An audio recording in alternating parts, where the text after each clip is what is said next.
Good morning. It is 6:42 a.m.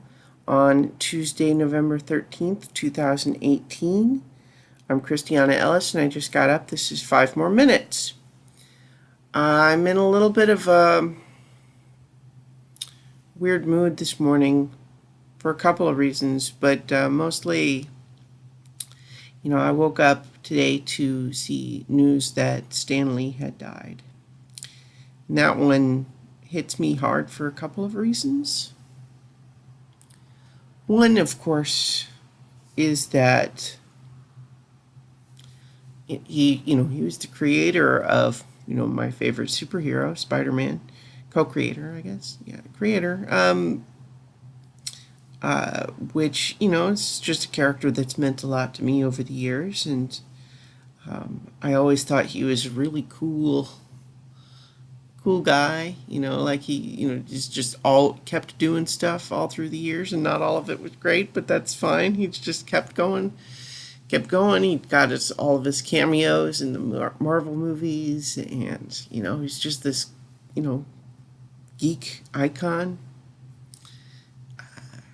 And that was great, so it's sad to see him go for that reason. But also, one of my favorite convention stories was about the time that me and my friend PG Holyfield had the room across the hall from Stan Lee at DragonCon. And that was sort of a delightful discovery, and it all evolved to the point, I've told this story before, where we were having a loud room party and the hotel had to come and tell us to be quiet, which was totally fair. And we did deduce that it was, in fact, Stan Lee that called security on us. And so that's not a fun story because of the idea of, I'm not saying like Stan Lee was such a jerk or anything. It's more just like the periphery of having been involved with him in some way, even if it's like that. And so we get to tell the story of the time that Stan Lee called security on us, which is kind of just fun and funny.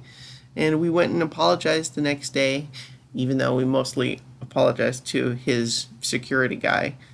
But, that was a fun story, but it's a little bit painful to think about now.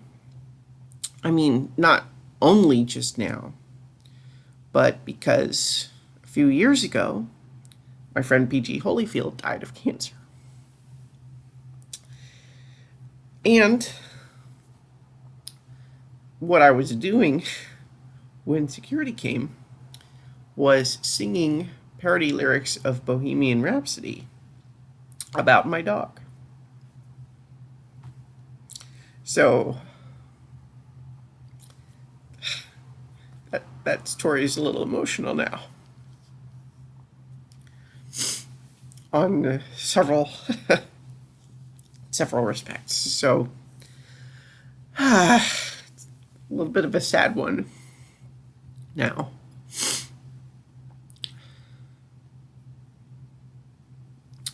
Anyway, I will be okay. But that is just kind of, it's a sad thing to wake up to, and it brings up other sad things. Yeah, see, sitting down, I knew that if I talked about it, it would make me emotional in this way. So I considered just avoiding it and talking about something else. But I don't know, it's like, why am I doing a video diary every day if I'm not going to talk about the stuff that I'm actually doing? I mean, it's true. I don't always tell you guys everything on these videos. For the most part, for example, I try to keep my professional work life stuff on the DL because, that's, that's a sensitive subject. But on the other hand, part of what I like about doing these videos is the opportunity to, put my thoughts out there, that it's an outlet for me, like writing in a journal. And if every time I'm not feeling happy to talk about something, if I always pretend that I am, then it turns the whole thing into, I don't know, not fake, but filtered. It's already a little filtered, but I don't want it to be any more filtered than it needs to be. And so that's why this is what I'm feeling right now, so I figured I would say so. In any event, I don't know, it feels weird to transition from there to say I hope you guys have a good day. I think maybe more what I want to finish on is the idea that sad things can happen, and you can feel that sadness and let yourself feel it, and then still yourself to try to get through the day, which is what I'm going to do. So in the meantime, I will talk to you all tomorrow for 5 more minutes.